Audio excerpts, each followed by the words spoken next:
సభాధ్యక్షత వహిస్తున్న రవి గారికి, సురేష్ గారికి,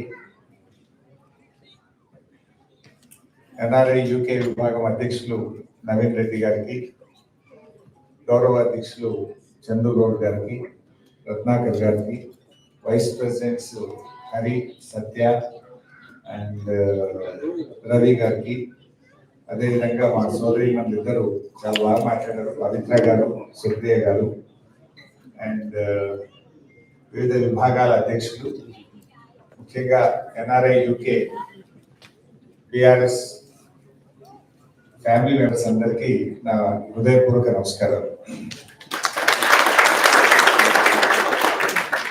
ముఖ్యంగా ఇది వీక్ డేస్, ఈరోజే స్కూల్ స్టార్ట్ అయినట్టు, మళ్ళీ రేపు పిల్లలు స్కూల్కి వెళ్ళాలి. I don't know how much time you have, ఎంత టైం తీసుకోవాలనేది కూడా ఇంపార్టెంట్. ఎందుకంటే పిల్లలు స్కూల్కి వెళ్ళాలి, మీరు వెళ్ళాలి. వీకెండ్ అయి ఉంటే మనం రేపు ఈవినింగ్ 11 అయినా పర్వాలేదు ఉండేది. బట్ మిత్రులేమో కాలుష్యం మీద మాట్లాడాలి, రన్నింగ్ పొలిటికల్ సబ్జెక్ట్స్ అన్ని మాట్లాడాలని మీరు ఎక్స్పెక్ట్ చేస్తున్నారు. But I don't take much time. I know మీకు కూడా రేపు అంతా కూడా బిజీ షెడ్యూల్ ఉంటుంది కనుక ఒక 25-30 minutes ముగించే ప్రయత్నం చేస్తాను. నెక్స్ట్ టైం ఎట్లా నా డాక్టర్ ఇక్కడ జాయిన్ అయింది కనుక మధ్య మధ్యలో రావాల్సి ఉంటుంది. ఈసారి వచ్చినప్పుడు ఏదైనా వీకెండ్ చూసి ప్లాన్ చేస్తాం. ముఖ్యంగా అనిల్ కుర్మాచలం లేని రోజు కూడా నాకు కనబడతాం. అనిల్ 2012లో నేను 13లో వచ్చినప్పుడు అప్పుడైతే ఫస్ట్ మీటింగ్ నాతోనే అనిల్ ఏర్పాటు చేశాను. మీలో చాలా మంది ఆ రోజు పాల్గొన్నారు, ఈ రోజు పాల్గొన్నారు. I'm so happy. ముఖ్యంగా ఎన్ఆర్ఐ బిఆర్ఎస్ పార్టీ ఫస్ట్ పుట్టిందే మన లండన్ లో పుట్టింది, యూకేలో పుట్టింది. మొత్తం ప్రపంచవ్యాప్తంగా ఈరోజు గులాబీ జెండా పాకిందంటే ఎన్ఆర్ఐ యూకే కృషి వల్ల, మీ ఇన్స్పిరేషన్ వల్ల, మీ ప్రయత్నం వల్లనే చెప్పుకోక తప్పదు. అంతేకాదు ముఖ్యంగా మన కల్చర్ను కూడా, మన బతుకమ్మను, మన బోనాలను కూడా అద్భుతంగా లండన్ లో ప్రారంభించి ప్రపంచవ్యాప్తంగా కూడా జరగడానికి దోహదపడ్డది కూడా ఎన్ఆర్ఐ యూకే విభాగం. సో అట్లా చాలా బాగా ఒక మంచి టీం వర్క్ చేశారు. మరి ఎన్నో సందర్భాల్లో అక్కడ మేము ప్రొటెస్ట్ చేస్తా ఉంటే దాన్ని ఇక్కడ మీరు ప్రొటెస్ట్ చేస్తూ మన ఇండియన్ గవర్నమెంట్ కూడా రికగ్నైజ్ చేసే విధంగా ఆనాటి భారత ప్రభుత్వం కూడా ఇది తెలంగాణ ఉద్యమం అంటే ఏదో కొద్దిమంది నాయకులదే కాదు, ప్రపంచవ్యాప్తంగా ఉండే ఇంటెలెక్చువల్స్ అడుగుతున్నారు, ఎన్ఆర్ఐస్ అడుగుతున్నారు, ఈ రాష్ట్రం ఏర్పడాల్సిందే అని చెప్పి ఆనాటి మీ పోరాటం ఎంతో ఉద్యమానికి ఊతమిచ్చింది, ఉద్యమాన్ని ఉరూతలుగించింది, రాష్ట్ర ఏర్పాటుకు దోహదపడ్డది. So I thank each and everyone. ఆ రోజు నుంచి ఈ రోజు వరకు కేసీఆర్ గారి నాయకత్వానికి సపోర్ట్ చేస్తూ ఈ గులాబ్ జెండాను ముందుకు తీసుకుపోయిన మా యూకే ఎన్ఆర్ఐ విభాగం ఈ రోజు మీటింగ్ లో ఉండొచ్చు, ఉండకపోవచ్చు, కష్టపడ్డ ప్రతి ఒక్క వ్యక్తికి నేను యావత్ తెలంగాణ ప్రజల పక్షాన, బిఆర్ఎస్ పక్షాన వారికి హృదయపూర్వక ధన్యవాదాలు తెలియజేస్తాను. మిత్రులారా, చాలా విషయాలు మీకు తెలుసు. ఈరోజు బిఆర్ఎస్ పార్టీ కేసీఆర్ గారి నాయకత్వంలో ఎన్నో అద్భుతాలు సాధించింది. ఒకప్పుడు భారతదేశంలో ఏముండేదంటే బెంగాల్ ఆచరిస్తుంది, దేశం అనుసరిస్తుంది అనేవారు. కానీ కేసీఆర్ గారి చరిత్రను తిరగరాసిండ్రు, తెలంగాణ ఆచరిస్తుంది, భారతదేశం అనుసరిస్తుంది గొప్పగా 10 ఏళ్లలో చేసి చూపించారు కేసీఆర్. ఇదేదో పొలిటికల్ స్పీచ్ కాదు. మీరు లాస్ట్ 10 years లో చూస్తే, మీరు గూగుల్లో సెర్చ్ చేస్తే పర్ క్యాపిటల్ ఇన్కమ్ లో మన తెలంగాణ రాష్ట్రం దేశంలో అగ్రగామిగా ఉంటుంది. పర్ క్యాపిటల్ పవర్ కన్జంప్షన్ లో ఇండియాలో మనం టాప్ 2-3 లో ఉంటాం. మన జిఎస్డిపి గ్రోత్ రేట్ లో ఇండియాలో ఏ స్టేట్ కూడా మన దరిదాపుల్లో కూడా జిఎస్డిపి గ్రోత్ రేట్ లో ఉండదు. ఎవ్రీ హౌస్ హోల్డ్, ప్రతి ఇంటికి స్వచ్ఛమైన త్రాగునీరు అందించింది కేసీఆర్ గారు. యాక్చువల్ గా మన ఎలక్షన్ మేనిఫెస్టోలో పెట్టలే, కానీ కేసీఆర్ గారు తనకు తానే డెడ్ లైన్ పెట్టుకున్నాడు. ఓ రోజు అసెంబ్లీలో మాట్లాడుతూ వచ్చే 3 ఏళ్లలో ప్రతి ఇంటికి త్రాగునీరు ఇవ్వకపోతే మళ్ళీ ఎన్నికల్లో పోటీ చెయ్యము అని చెప్పాడు కేసీఆర్. మా గుండెలు అదిరిపోయింది అసెంబ్లీలో ఉన్నాం, ఇంత ధైర్యంగా చెప్పాడు. ఎందుకంటే మనకంటే ముందు 60 ఏళ్ళు పాలించిన వాళ్ళు ఉన్నారు. 60 ఏళ్లలో చేయని పనిని 3 ఏళ్లలో చేస్తాను ఒక మారుమూల గోండుగూడెం నుంచి హైదరాబాద్ నగరం వరకు ప్రతి ఇంటికి స్వచ్ఛమైన శుద్ధి చేసిన త్రాగునీరు అందిస్తాను. ఆ ప్రోగ్రాం పేరే మిషన్ అని ఒక ప్రోగ్రాం పెట్టాను. నిజంగా ప్రతిరోజు ఉదయం లేస్తే మనం కాఫీ టీ ఎట్లా తాగుతామో కేసీఆర్ గారు ఉదయం లేవగానే 2 పనులు చేసేవాడు. పవర్ అసలు మనం బీఆర్ఎస్ పార్టీ అధికారంలోకి వచ్చినాడు రాష్ట్రంలో హైదరాబాద్ లో 4 hours పవర్ హాలిడే. గ్రామీణ ప్రాంతాల్లో అయితే పొద్దున 6కి పోతే రాత్రి 6 దాకా కరెంట్ రాదు. కరీంనగర్, వరంగల్, ఖమ్మం, నల్గొండ, నిజామాబాద్ ఇట్లాంటి జిల్లా హెడ్ క్వార్టర్స్ అయితే daily 6 hours power cut. Industries కు 3 days పవర్ హాలిడే. ఆ సిచ్యువేషన్ లో రాష్ట్రం ఏర్పడ్డది. కానీ 1 year లో ఎగ్జాక్ట్లీ ఇయర్ అది గ్రామీణ ప్రాంతమా, పట్టణ ప్రాంతమా, హైదరాబాద్ నగరమా, అది పరిశ్రమల, గృహ అవసరాల, వ్యవసాయమా, ఎవ్రీ కన్స్యూమర్ 24/7 క్వాలిటీ పవర్ ఒక్క సంవత్సరంలో ఇచ్చి చూపించాడు కేసీఆర్. 60 ఏళ్లలో దాని పని ఒక్క సంవత్సరంలో చేసి చూపించింది బీఆర్ఎస్ ప్రభుత్వం. అంటే అది కమిట్మెంట్, డెడికేషన్.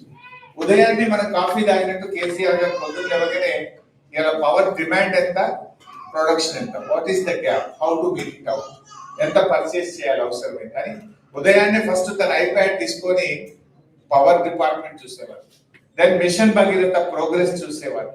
ఇట్లా ఒక డెడికేషన్ తో పనిచేస్తారు. Not like a chief minister, ఈ work like a CEO of an organisation. అంత డెడికేటెడ్ గా, ఫోకస్డ్ గా పనిచేయడం వల్ల ఆ రకమైన అద్భుతమైన ఫలితాలు వస్తాయి. సో మనం చేసిన తర్వాత ఇండియా, భారత ప్రభుత్వం తెలంగాణ వైపు చూసింది. ఆ మిషన్ కాకతీయ రిప్లేస్ చేసి హర్ ఘర్ కో జల్ అని ఒక ప్రోగ్రామ్ స్టార్ట్ చేసింది. ఇండియా మొత్తం కూడా మేము నీళ్ళు ఇస్తాం. ఫస్ట్ టార్గెట్ 2020 పెట్టిండ్రు, 23 పెట్టిండ్రు, ఇప్పుడు 25 పెట్టిండ్రు, మళ్ళీ 28 కు ఎక్స్టెండ్ చేసింది. 3 ఏళ్లలో చేస్తామంటే కేసీఆర్ 3 ఏళ్లలో చేశారు. 10 ఏళ్ళు అయినా కూడా ఇంకా భారతదేశంలో ఆ ప్రోగ్రామ్ ఇంకా పూర్తి కాలేదు. సరే, అఫ్ కోర్స్ మనము ఈ దేశానికి ఉపయోగపడ్డాం, ఈ దేశానికి మార్గదర్శకంగా నిలిచాం. మనం పెట్టిన పేరు మిషన్ భగీరథ, కేంద్ర ప్రభుత్వం పెట్టింది హర్ ఘర్ కో జల్. ఈ రోజు ఒక 70-80% ఆఫ్ ఇండియా కంప్లీట్ అయింది. ఇంకో 20% ఉంది, ఇంకో 2-3 years లో కావచ్చు. అది తెలంగాణ రాష్ట్రం, బీఆర్ఎస్ పార్టీ ఈ దేశానికి ప్రతి ఇంటికి త్రాగునీరుకు మార్గదర్శకమైంది. అలాగే మనం ఇంకో ప్రోగ్రామ్ చేశాం, దట్స్ కాల్డ్ మిషన్ కాకతీయ. తెలంగాణలో చాలా చెరువులు ఉంటాయి. మనందరం ఏదో ఒక గ్రామం నుంచి వచ్చిన వాళ్ళమే, ప్యాకెట్ ఏదో ఒక ఊరు ఉంటుంది మనకు. సో ఏ ఊర్లో పోయినా 10 చెరువులు, 20 చెరువులు, 30 చెరువులు ఉంటాయి, కుంటలు, చెరువులు. సో అవన్నీ కూడా ఉమ్మడి ఆంధ్రప్రదేశ్ లో పట్టించుకోకపోతే మనం మిషన్ కాకతీయ అనే ఒక ప్రోగ్రామ్ స్టార్ట్ చేసి renovation and restoration of village tanks. అందులో నీళ్లు బాగుంటే గ్రౌండ్ వాటర్ టేబుల్ పెరుగుతుంది, బావుల్లో నీళ్లు ఉంటాయి, బోర్లలో నీళ్లు ఉంటుంది, వ్యవసాయం బాగా అభివృద్ధి చెందుతుంది. అందరికీ కూడా, పశువులకు, పక్షులకు, ముఖ్యంగా చేపలు అంతా కూడా ప్రజలు, గ్రామీణ పల్లె ప్రజలందరికీ ఉపాధి అవకాశాలు దొరుకుతాయి. సో ఆ ప్రోగ్రాం బాగా చేసాం మనం. ఒక వార్ ఫుటింగ్ లో దాదాపు 30,000 చెరువులను 3 సంవత్సరాల్లో రిస్టోర్ చేసిన మిషన్ కాకతీయ. ఆ ప్రోగ్రాం మొత్తం దేశం యొక్క దృష్టి ఆకర్షించింది. అప్పుడు కేంద్ర ప్రభుత్వం అమృత్ సరోవర్ అనే ఒక ప్రోగ్రాం తీసుకొని అందరినీ తెలంగాణకు పంపించారు. Central water commission chief engineers, వివిధ రాష్ట్రాల నుంచి ఎంతో మంది ఇరిగేషన్ డిపార్ట్మెంట్ అధికారులు తెలంగాణకు వచ్చి మన ప్రోగ్రామ్ ను చూసి భారతదేశం మొత్తం కూడా అమృత్ సరోవర్ పేరు మీద ఒక ప్రోగ్రామ్ చేస్తారు. సో అట్లా ఒకటి కాదు, మన రైతుల కోసం first of it's kind in our country. అసలు రైతులకు నేరుగా క్యాష్ ఇన్సెంటివ్ ఇవ్వడం. అంటే వ్యవసాయం ఇవాళ రేపు గ్రామీణ ప్రాంతాల్లో ఏమైంది, వాడు 100 ఎకరాల భూమి ఉండని, 50 ఎకరాల భూమి ఉండని, 10 ఎకరాల భూమి ఉండని, రైతుకి ఎవడన్నా పిల్లని బట్టి ఇవ్వడానికి రెడీగా లేదు. యూకేలో వచ్చి వాడు చిన్న వాచ్మెన్ జాబ్ చేసినా వెతికిస్తారు. కారణం ఏమైంది, ఎందుకు జరిగింది అంటే రైతు అంటే ఆదాయం తగ్గింది, రైతు వ్యవసాయం అంటే చిన్న చూపు అయింది, అది లాభసాటిగా లేదు, ఎంత చేసినా కష్టమే అనేటువంటి భావన వచ్చింది. అటువంటి పరిస్థితుల నుంచి కేసీఆర్ గారు రైతు బంధు అనే ఒక ప్రోగ్రామ్ తీసుకొని ప్రతి ఎకరానికి సంవత్సరానికి 10,000 రూపాయలు ఇన్పుట్ సబ్సిడీ, దేనికోసం, ఫర్టిలైజర్ కానీ, దాన్ని దున్నడానికి ట్రాక్టర్ రైట్ కానీ, అట్లా ఎంకరేజ్ చేద్దాం వ్యవసాయాన్ని అని చెప్పి 10,000 రూపాయలు ఇచ్చాం. 24/7 క్వాలిటీ పవర్ ఇచ్చాం. చెక్ డ్యాంలు, చెరువులు బాగు చేసి ప్రాజెక్టులు కట్టి సాగునీరు అందించాం. దాంతో వ్యవసాయం లాభసాటిగా మారింది. దాని పర్యవసానమే మీరు ఒక్కసారి గుర్తు తెచ్చుకోండి, బహుశా మీ అందరికి ఎక్స్పీరియన్స్ ఉంటుంది. బిఫోర్ 2014 అండ్ ఆఫ్టర్ 2014 మీరు చూడండి ఒకసారి. 2014 ముందు ఏ కరీంనగర్, మహబూబ్ నగర్, నల్గొండ మనం ఎక్కడ పోయినా కూడా 3 లక్షలు 2 లక్షల రూపాయలకి ఎకరం భూమి ఉండేది. కానీ కేసీఆర్ గారు వచ్చిన 5 ఏళ్లలో 3 లక్షలది 30 లక్షలు అయింది, 2 లక్షలది 20 లక్షలు అయింది.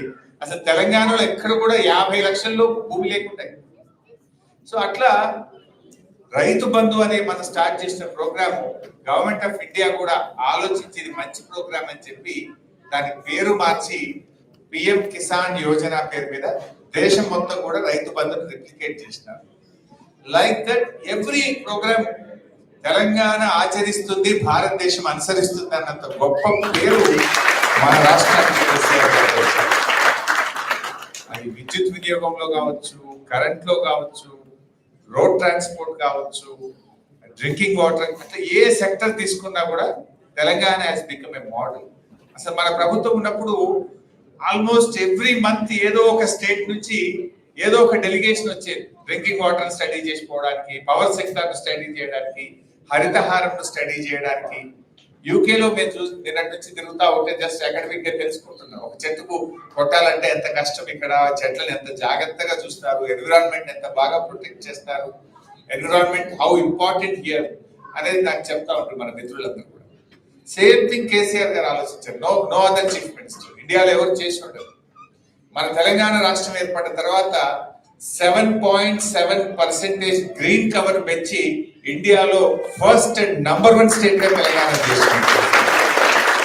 10 years లో 7.7 గ్రీన్ కవర్ పెరిగింది. జనరల్ గా గ్రీన్ కవర్ పెంచితే ఓట్లు రావు, ఓట్లు వచ్చేది కాదు, ప్రజలకు వెంటనే రిలీఫ్ కానీ దాని అర్థం కాదు. దాని effect you can see after a decade, maybe a decade. So అది పొలిటీషియన్స్ కు నచ్చే ప్రోగ్రామ్ కాదు. కానీ కేసీఆర్ ఇస్ ఎ విజనరీ. నేను కాదు, నా రాష్ట్రం ముఖ్యం, నా ప్రజలు ముఖ్యం అనుకున్నాడు కనుక 10 ఏళ్లలో 7.7 గ్రీన్ కవర్ పెంచారు. దాన్ని చాలా ఇంపార్టెంట్ తీసుకుంది. ఎందుకంటే ఆరోగ్య తెలంగాణ అంటే మంచి ఆసుపత్రులు కట్టడం కాదు, మన జీవన ప్రమాణాలు పెంచడమే అది నిజంగా ఆరోగ్య తెలంగాణ అవుతుంది. సో నీ quality of air, quality of water, నీ road network, all these things are very important. అట్లా మన రాష్ట్రాన్ని అద్భుతంగా అభివృద్ధి చేసుకొని పోయినాం. సో అందుకే తెలంగాణ ఈ దేశంలోనే ఒక నంబర్ 1 రాష్ట్రంగా అభివృద్ధి జరిగింది. సరే అన్ఫార్చునేట్లీ వాళ్ళకు అర్రాస్ పాటలాగా పాడింది. కేసీఆర్ 10,000 రైతు బంధు ఇచ్చింది కదా, నేను 15,000 ఇస్తాను. ఒక ఆయన మెదక్ ఎమ్మెల్యే, మీరు ఎప్పుడైనా వీడియో చూసిందో లేదో, ఎలక్షన్ లో పోటీ చేసిన ఆయన, కేసీఆర్ 24 గంటల కరెంట్ ఇచ్చిండు, రోజుకు నేను 48 గంటలు ఇస్తాను. చూసిందే సోషల్ మీడియాలో. సో అట్లా వాళ్ళు మాట్లాడేసినారు, ఏది పడితే అది మాట్లాడినారు. కేసీఆర్ ఆడపిల్ల పెళ్లికి 1,00,000 రూపాయలు ఇస్తున్నాడు కదా, మేము ఇంకా తులం బంగారం కల్పిస్తామన్నారు. సో అట్లా ఏది మాట్లాడినా చెప్తూ చెప్తూ ప్రజల్లో ఒక రకమైన మార్పు తెచ్చారు. ఒక చిన్న ఎగ్జాంపుల్ కూడా చెప్తాను. ఒక రోజు నా దగ్గరికి పంచాయత్ సెక్రటరీలు వచ్చినారు, అంటే విలేజ్ ఆఫీసర్స్, విలేజ్ అడ్మినిస్ట్రేషన్ చూసి officers. They all came to almost వాళ్ళ అసోసియేషన్ 15 మంది వచ్చినారు. చాలాసేపు కూర్చోబెట్టి నేను మాట్లాడుతుంటే they gave a representation saying that we have so much, ఎన్నో ఇష్యూస్ ఉన్నాయి, మాకు చాలా కష్టాలు ఉన్నాయి, మాకు గ్రామ పంచాయతీలకు డబ్బులు రాక మేమందరూ అప్లపాలైపోయాము, ట్రాక్టర్లో డీజిల్ పోయడానికి కూడా ప్రభుత్వం డబ్బులు ఇస్తలేదు, మా రెగ్యులరైజేషన్ కావట్లేదు, వాళ్ళ గ్రీవియన్స్ అంతా చెప్పారు. వాళ్ళు అడిగాను, అంటే మీకు ఉద్యోగాలు ఎవరు ఇచ్చిందా బాబు అన్నారు. కేసీఆర్ గారు ఇచ్చారు. అప్పుడు ఒకేసారి 10,000 జాబ్స్ ఇచ్చారు పంచాయత్ సెక్రటరీస్. ఉద్యోగాలు ఎవరు ఇచ్చారు? కేసీఆర్ గారు. ట్రాక్టర్లు ఎవరు ఇచ్చారు? కేసీఆర్ గారు ఇచ్చారు. మీకు పవర్స్ డెలిగేట్ చేసింది ఎవరు? ప్రతిదానికి కలెక్టర్ దగ్గరకు, ఆర్డీఓ దగ్గరకు అనుకుంటే పవర్స్ డెలిగేట్ చేసింది ఎవరు? కేసీఆర్ గారు ఇచ్చారు. మరి మీరే కదరాపై మమ్మల్ని ఒడగొట్టింది అని అంటే ఒక మంచి మాట చెప్పండి. నేను కూడా ఐ రియలైజ్ ఏమన్నాడు ఒక సెక్రటరీ అందరూ లేచి, మాకు ఎట్లా తెలుస్తుందన్నా మీ విలువ, తెలంగాణ వచ్చినాక డైరెక్ట్ మీరే గవర్నమెంట్ లోకి వచ్చిండ్రు, 2 టైంలు మీరే ఉన్నారు, వాళ్ళు ఏదేదో చెప్తున్నారు కదా, వాళ్ళు ఏదో చెప్తే ఇంకా బాగా అయితేమో, ఇంకా బెటర్గా ఉంటుందేమో అని అనుకున్నాము. నౌ వి రియలైజ్డ్, గవర్నమెంట్ మారింది కంటే we realised we are able to judge. అంటే ఇప్పుడు అర్థమైందన్న ప్రభుత్వం మారిన తర్వాత పాతది ఏంటి కొత్తది ఏంటి, మేము ఏం మిస్ అయ్యామో, మేము ఏం కోల్పోతున్నామో మాకు అర్థమైంది అన్నారు. అంతకుముందు అన్న 10 ఏళ్ళు మీరే ఉన్నారు రాష్ట్రం ఏర్పడిన తర్వాత. నేరుగా మన ప్రభుత్వం ఉండడం వల్ల కంపేర్ చేసుకోవడానికి మాకు ఆపర్చునిటీ లేకుండా పోయింది. ఇప్పుడు గవర్నమెంట్ మారిన తర్వాత ఏడాది లోపలనే మాకు అర్థమైంది what we are missing, what we are lost అనేది ఇప్పుడు మాకు అర్థమవుతుంది అన్నారు. సో అట్లా తెలంగాణలో చాలా మార్పులు వచ్చింది. ఇలా చెప్పుకుంటూ పోతే చాలా విషయాలు ఉన్నాయి. బాగా డెవలప్ అయింది స్టేట్. గతంలో చంద్రబాబు నాయుడు కూడా మీరు స్పీచ్లు చూస్తుంటారు, ఆయన మాట్లాడేవాడు. ఒకప్పుడు ఆంధ్రాలో 1 ఎకరం అమ్మితే తెలంగాణలో 10 ఎకరాలు వచ్చేది. కానీ చూసారా కేసీఆర్ ఎంత బాగా చేసినాడు. ఇప్పుడు తెలంగాణలో ఎకరం అమ్మితే ఆంధ్రాలో 10 ఎకరాలు వస్తుంది అని మనం మాట్లాడలేదు, చంద్రబాబు నాయుడు మాట్లాడారు. That is the change you have show. But today what happen? Back and ఒకసారి మీ అమ్మకో నాన్నకో ఫోన్ చేయండి, లేదా మీ రిలేటివ్స్ కి ఫోన్ చేయండి, మీ డిస్ట్రిక్ట్ లో, మీ విలేజ్ లో, మీ తాలూకాలో ఫోన్ చేయండి. ఈ రోజు ఎవరైనా భూమి అమ్ముతా అంటే కొనేవాడు లేడు. కేసీఆర్ ఉన్నప్పుడు 50 లక్షలకి ఎకరం పోయిన భూమి ఇప్పుడు ఎవరైనా ఆడపిల్ల పెళ్లి ఉందో, పిల్లల్ని యూకేలో చదివించాలంటే 30 లక్షలకు అమ్ముతారు. 20 తక్కువ అంటే కూడా కొంటూ లేకుంటాయి. మరి ఎందుకంటే మారింది? కేసీఆర్ పెంచింది ఎట్లా, ఇప్పుడు దిగింది ఎట్లా? ఎక్కడ లోపం ఉంది, ఎక్కడ అడ్మినిస్ట్రేషన్ లో లోపం ఉంది, ఇవాళ ఆలోచించాల్సిన అవసరం. ఒక పాజిటివ్ యాటిట్యూడ్. అంటే మన కేసీఆర్ గారు ఎంతసేపు ఆయన ఆల్వేస్ స్పీక్స్ పాజిటివ్. నాది ధనిక రాష్ట్రము, నా రాష్ట్రం అద్భుతంగా అభివృద్ధి జరుగుతుంది అని ఒక పాజిటివ్ ఎన్విరాన్మెంట్ ను స్టేట్ లో క్రియేట్ చేసినారు. మనీ రోల్ అయ్యేది కేసీఆర్ గారు ఉన్నప్పుడు, కానీ ఈ రోజు ఆ పరిస్థితి లేదు తెలంగాణ. ఎవరిని మాట్లాడించినా చాలా ఇబ్బందులు వచ్చినాయి. People are also realized. ఏమైంది, రైతు బంధు 2 పంటలకు రానే లేదు. చాలా చెప్పిన విషయాలు కొత్త దేవుడు ఉన్నాయి కూడా ఒకటొకటి బంద్ అవుతా ఉన్నాయి. దాంతో ప్రజలు కూడా అర్థం చేసుకుంటున్నారు. సో అట్లా ఇవాళ తెలంగాణలో కూడా మళ్ళీ ఎప్పుడు ఎన్నికలు వచ్చినా ప్రజలు కేసీఆర్ ను, బీఆర్ఎస్ ను గెలిపించడానికి ఇవాళ సిద్ధంగా ఉంటారు. సో పీపుల్ కూడా అర్థమైంది. సో కొన్ని సందర్భాల్లో మనం కూడా కొన్ని చిన్న తప్పులు జరగవచ్చు. సో వాటిని మనం కూడా సరి చేసుకుంటాం. మనం కూడా దాన్ని వాటి అన్నింటినీ కూడా రెక్టిఫై చేసుకొని మనము కూడా ముందుకు వెళ్తున్నాం యాజ్ బీఆర్ఎస్ పార్టీ. ఎందుకంటే మీరందరూ కూడా ఇవాళ ఎంతో గర్వపడే విధంగా కేసీఆర్ గారు తన పాలన అందించారు. సపోజ్ ఇక్కడ మీకు అన్ని రాష్ట్రాల వాళ్ళు ఉంటారు ఇండియా నుంచి, పీపుల్ ఫ్రమ్ తమిళనాడు, కేరళ, కర్ణాటక, లేదా సౌత్ ఇండియానే కాదు నార్త్ ఇండియా నుంచి కూడా ఉంటారు. కంపారిజన్ లో మీరు ఎంత ప్రౌడ్ గా చెప్పగలుగుతారు? మా స్టేట్ లో 24/7 agriculture free power in our state అంటే నో అదర్ స్టేట్. ఇండియా ఇప్పటికీ ఉత్తరప్రదేశ్ లో పోతే ఏదైతే UP considered to be the largest state and highest population. ఈ రోజు కూడా యూపీలో డీజిల్ పంపులు ఉంటాయి, ఇంకా ఎలక్ట్రిసిటీ 100% లేదు. ఆ ఉన్న చోట కూడా రైతులకు they give only 6 to 8 hours ఇస్తారు. 6 to 8 అవర్స్. ఇంకా కొన్ని చోట్ల డీజిల్ పంప్స్ ఉంటాయి. మన దగ్గర అసలు 24/7 ఫ్రీ పవర్ ఇవ్వగలుగుతాం. సో అట్లా వీరందరూ గర్వపడే విధంగా తెలంగాణ రాష్ట్రాన్ని మనం మొదలు తీసుకుపోయింది. Maybe youngest state, but best state గా మనం దాన్ని టర్న్ చేయగలుగుతాం. ఐటీలో, ఇండస్ట్రీలో కేటీఆర్ గారు ఎంత అద్భుతంగా పనిచేసిందో మీకు తెలియదు కాదు. ఈవెన్ బెంగళూరులో కూడా గ్రోత్ రేట్ లో మనం బెంగళూరు కూడా బీట్ చేసినాం. ఐటీ ఎక్స్పోర్ట్స్ గ్రోత్ లో కానీ, ఐటీ జాబ్ క్రియేషన్ లో మనము బెంగళూరు కూడా ఓవర్టేక్ చేసినాం. సో అట్లా అనేక సెక్టర్స్, ఈ సెక్టర్ ఆ సెక్టర్ కాదు, ఈవెన్ హెల్త్ సెక్టర్ లో కూడా mother mortality rate, child mortality rate తగ్గిస్తూ ఇండియాలో 3rd ప్లేస్ కి వచ్చింది. ఒకప్పుడు తెలంగాణ రాకముందు మనం ఎప్పుడో 12th, 13th ప్లేస్ లో ఉండేవాళ్ళం. దాన్ని తగ్గించి మనం 3rd ప్లేస్ కి వచ్చినాం. మనకంటే ముందు తమిళనాడు, మహారాష్ట్ర ఉండే. బీఆర్ఎస్ ఉంటే ఈ పార్టీకి నెంబర్ 1 అయి ఉండేవాళ్ళు. సో అట్లా మేము స్లోగా పనిచేస్తూ నెంబర్ 3కి తెచ్చాం హెల్త్ సెక్టర్ లో. ఎవ్రీ సెక్టర్ అట్లా పనిచేస్తూ అద్భుతంగా ముందుకు పోయాం. బట్ ఈ రోజు ఏం జరుగుతుందో మీకు తెలుసు. ఎంతసేపు కొత్త ప్రభుత్వం వచ్చిన తర్వాత పర్ఫార్మెన్స్ లో కాకుండా వాళ్ళు ఏదో ఒక గోబల్స్ ప్రచారం, మనం ఇది ఈ కమిషన్ చేసినాము, ఆ ఎంక్వైరీ చేసినాము, దీంతో కాలం గడిపే ప్రయత్నం చేస్తున్నాం. అంటే నెగిటివ్ యాటిట్యూడ్. ప్రజలకు కావాల్సింది పర్ఫార్మెన్స్ కావాలి, రిలీఫ్ కావాలి, బెటర్ పర్ఫార్మెన్స్, బెటర్ డెలివరీ కావాలి. బట్ వీళ్ళకి ఆ ఆలోచన ఇవాళ అవినీతి విపరీతంగా పెరిగిపోయింది రాష్ట్రం. మీరు ఎవరిని అడిగినా చెప్తారు. ఏ గవర్నమెంట్ ఆఫీస్ పోయినా, మున్సిపల్ అడ్మినిస్ట్రేషన్ డిపార్ట్మెంట్ పోయినా, రిజిస్ట్రేషన్ డిపార్ట్మెంట్ పోయినా, రెవెన్యూ డిపార్ట్మెంట్ పోయినా చాలా ఇబ్బందిగా ఉంది ప్రజలకు. అది నేను చెప్పాల్సిన అవసరం లేదు, మీకే ఫీడ్బ్యాక్. సరే, కాళేశ్వరం గురించి మిత్రులు మాట్లాడమన్నారంటే అది మాట్లాడితే ఒక గంట సబ్జెక్టు సేపు చెప్పలేదు. 5-10 minutes చెప్పేస్తే మీ అండర్స్టాండ్. చిన్న పిల్లలు వచ్చారు, పాపం ఇంతమంది మా సోదరి మనులు వచ్చారు.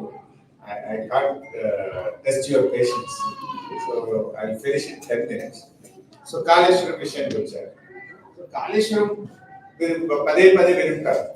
కాళేశ్వరం అంటే 1,00,000 కోట్ల రూపాయలు పోయినాయని, లేదా కాళేశ్వరం కూలేశ్వరం అయిందని, ఇలాంటి గ్లోబల్ విస్పర్ క్యాంపెయిన్ ఒకటి చేస్తాం.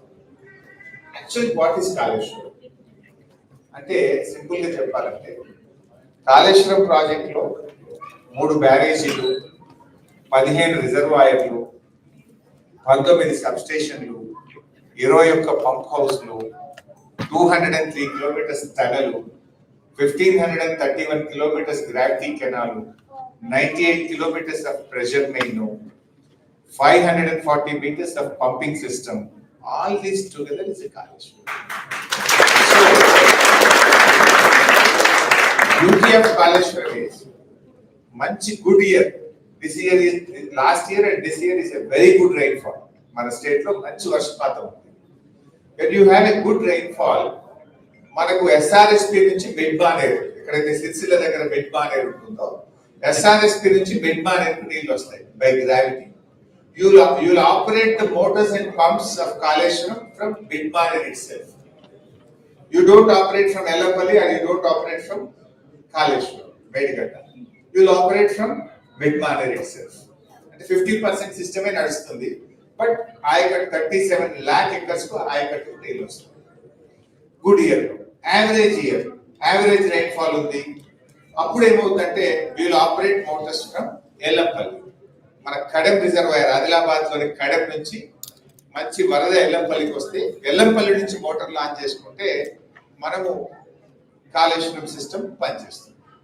So bad year, less rainfall ఉన్నప్పుడు తప్పనిసరిగా నీళ్లు ఉండేటువంటి పాయింట్ మేడిగడ్డ పాయింట్. అంటే ఎక్కడ వర్షపాతం లేకుండా కూడా ఆ మహారాష్ట్ర అడవుల్లో మరి ఆ ప్రాంతంలో పడ్డ వర్షం నీరుతో తప్పకుండా నీళ్లు ఉండే ప్రాంతం మేడిగడ్డ. దట్ ఈస్ ద, ఇక ఎంత క్రైసిస్ లో కూడా అక్కడ తప్పకుండా నీళ్లు ఉంటాయి. కాళేశ్వరం అంటే ఏంటి అసలు? 37 లక్షల ఎకరాలకు సాగునీరు అందిస్తుంది. 60% ఆఫ్ తెలంగాణకు డ్రింకింగ్ వాటర్ ఇస్తుంది. ఇండస్ట్రీకి 16 TMC ఆఫ్ వాటర్ పెట్టాం. ఇండస్ట్రీకి ఉంటుంది డ్రింకింగ్ వాటర్, ఇంక్లూడింగ్ హైదరాబాద్ తో పాటు 60% ఆఫ్ తెలంగాణ డ్రింకింగ్ వాటర్ ఇస్తుంది. అదే విధంగా 37 లక్షల ఎకరాలకు సాగునీరు అందిస్తుంది. సో ఇలాంటి బ్యూటిఫుల్ ప్రాజెక్ట్. ఇలా ఏం జరిగింది యాక్చువల్గా? అన్ఫార్చునేట్లీ 3 బ్యారేజెస్ అని చెప్పాను. Before 3 barrages, all the 15 reservoirs with capacity of 141 TMC, 141 TMCల సామర్థ్యం కలిగిన 15 రిజర్వాయర్లు దే ఆర్ ఇంటాక్ట్. ఇప్పుడు ఉదాహరణకు Mallanna Sagar, the biggest reservoir with 50 TMC capacity. మొన్న రేవంత్ రెడ్డి గారు ఆ మల్లన్న సాగర్ నుంచి హైదరాబాద్ మూసీకి నేను నీళ్లు తీసుకెళ్తాను, మూసీ మురికి నీరును పారదోలడానికి ఈ కాళేశ్వరం నీళ్లను మల్లన్న సాగర్ నుంచి తీసుకెళ్లి మూసీలో వదిలితే ఆ మురికంతా కొట్టుకపోతుందని ఒక 7,000 కోట్ల రూపాయలతో టెండర్ పిలిచినాడు. వర్క్ జరుపుతాం. మరి కాళేశ్వరమే కూలిపోతే ఈ 7,000 కోట్ల రూపాయలతో ఎందుకు టెండర్ పిలిచావు అంటే there is no answer in assembly. దానికి ఆన్సర్ లేదు. ఆయన మళ్ళీ ఒకటి గంధమల్ల అని నల్గొండ డిస్ట్రిక్ట్ ఆలేరు నియోజకవర్గంలో ఒక రిజర్వాయర్ ఫౌండేషన్ వేసినాడు సీఎం. ఆ గంధమల్లకి ఎక్కడి నుంచి నీళ్లు పోతాయి? మల్లన్న సాగర్. కాళేశ్వరంలో అంతర్భాగంగా నిర్మించిన largest reservoir with 50 TMC capacity called Mallanna Sagar. Mallanna Sagar నుంచే గంధమల్లకు పో. నువ్వే కాళేశ్వరం కూలింది అంటావు. 3,000 కోట్ల రూపాయలతో గంధమల్ల రిజర్వాయర్ కంట దాని కింద 1,00,000 ఎకరాలకు నీళ్లు ఇస్తాడు. Source is Kaleshwaram and Mallanna Sagar. Double standards. Number 2 Uttam మాట్లాడుతూ మన అసెంబ్లీలో అన్నాడు. ఏమన్నాడు? అసలు వితౌట్ కాళేశ్వరం ఈసారి చాలా పంట పండింది, హైయెస్ట్ క్రాప్ ఈల్డ్, అత్యధికంగా పంట పండింది, అసలు రికార్డు పంట పండింది, కాళేశ్వరమే లేదు అని. నేను సింపుల్ గా లేచి ఒక క్వశ్చన్ అడిగాను. 2 years అయింది మీ గవర్నమెంట్ వచ్చి, ఒక్క చెరువు తవ్వినారా? ఒక్క చెక్ డ్యామ్ ఏమైనా కట్టినారా? ఒక ప్రాజెక్ట్ ఏమైనా కట్టినరా?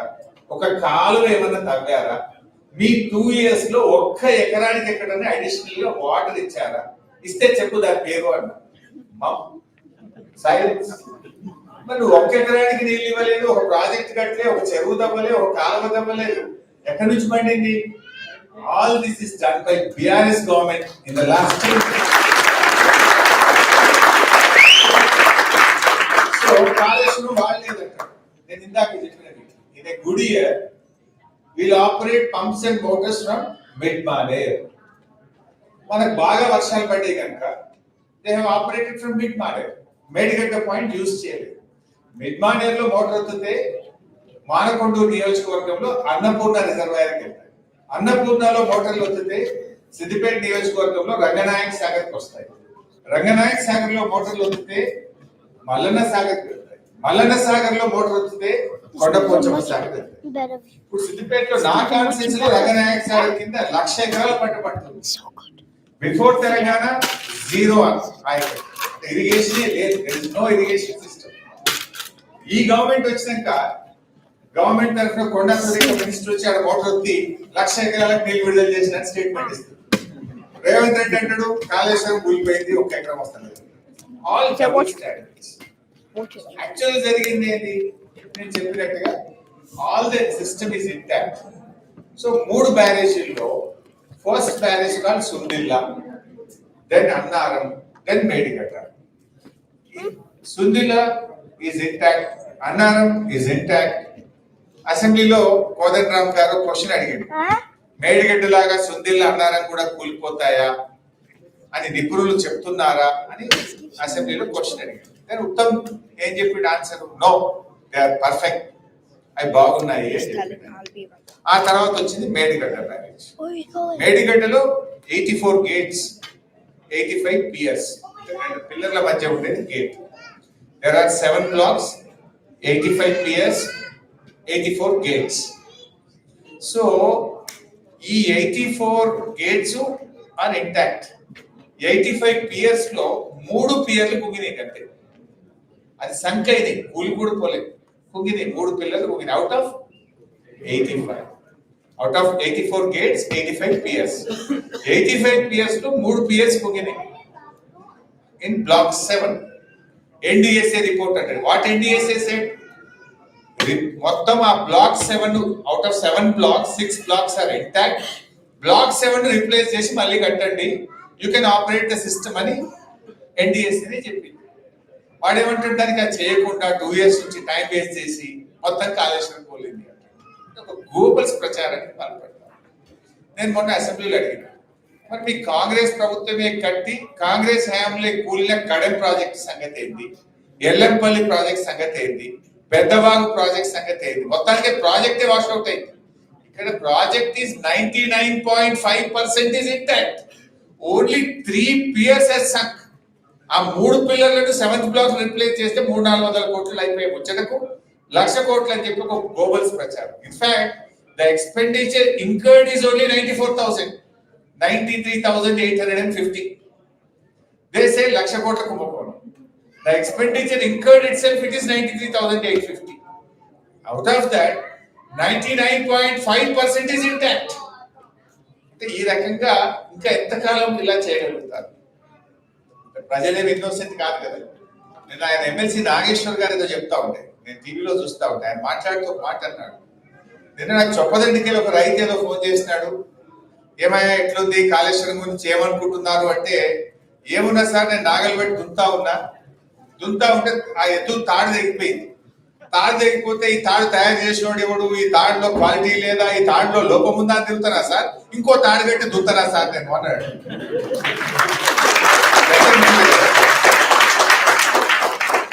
Not at the cost of your farmers, not at the cost of your state. రాజకీయాలు చేయొచ్చు, బట్ రాష్ట్ర ప్రయోజనాలు దెబ్బతీసే విధంగా, రైతు ప్రయోజనాలు దెబ్బతీసే విధంగా కాదు కదా రాజకీయాలు. ఈ రకంగా మన రాష్ట్రంలో ఇట్లాంటివి చేయడం వల్లనే ఈ రోజు రాష్ట్రం వెనుకబడతాం. ఇంకా డీటెయిల్ గా చెప్తా, నెక్స్ట్ టైం వచ్చినప్పుడు మీకు స్క్రీన్ లో పెట్టి ఇంకా డీటెయిల్ గా ట్రై టు ఎక్స్ప్లెయిన్. మీరు ఈరోజు గూగుల్లో పోయి మీరు చూస్తే కూడా ఆన్లైన్ లో మీకు మల్లన్న సాగర్ లో ఆ పంపులు నీళ్లు పోస్తా ఉంటాయి. కొండపోచమ్మ సాగర్ లో బాహుబలి మోటార్లు అక్కడ పోతే అసలు ఎంత సౌండ్ వస్తుందంటే అంత వెయిట్ ఉంటుంది. ఒక నది లాంటి ప్రవాహం, ఒక మోటార్ నుంచి 3200 క్యూసెక్ల నీళ్ళు వస్తాయి బయట. 3200 క్యూసెక్స్ అంటే ఒక నది ప్రవహించేంత పెద్ద మోటార్ ఉంటుంది ఒక్కొక్క మోటార్. ఇప్పుడు ఒక మోటారు మొత్తం కరీంనగర్ టౌన్ ఎంత పవర్ వాడుతుందో ఒక మోటార్ అంత పవర్ వాడుతుంది. అయితే ఇక్కడ ఒక అదృష్టం ఏంటంటే ఈ పవర్ అనేది నార్మల్లీ మీకు తెలిసే ఉంటుంది, పవర్ ను మనం ప్రొడక్షన్ చేయగలుగుతాం కానీ కన్జ్యూమ్ చేయకపోతే అది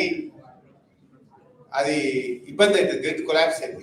you have to consume. Some times ఏమైందంటే టర్బైన్స్ రివర్స్ లో నడుపుతుంది గవర్నమెంట్, ఎందుకంటే ఆ పవర్ ను కన్జ్యూమ్ చేయడానికి, దాన్ని బర్న్ చేయడానికి రివర్స్ నడుపుతాం టు కన్జ్యూమ్ ద పవర్. అయితే మన కాళేశ్వరం మోటార్లు ఎప్పుడు నడుస్తాయి? మీకు అండర్స్టాండింగ్ కోసం ఏంటంటే ఇంత పవర్ ఎట్లా, అసలు అవైలబిలిటీ ఉంటుందా, what will be the cost of the power అని మనకు జనరల్ గా వచ్చే లేమ్యాన్ వచ్చేటువంటి క్వశ్చన్. అయితే మనకి ఎప్పుడు నడుస్తుంది ఇది? నదిలో నీటి ప్రవాహం ఉన్నప్పుడు, వర్షాకాలంలోనే నీళ్ళు ఎత్తుతాం కదా మనం. రైనీ సీజన్ లో నార్మల్ ఏమైంది, మనకు 2 బెనిఫిట్స్ ఉంటాయి. ఒకటి హైడల్ పవర్ జనరేట్ అవుతుంది, సెకండ్ ఏమో power consumption will be very less in the state. అంటే no one will run the motor.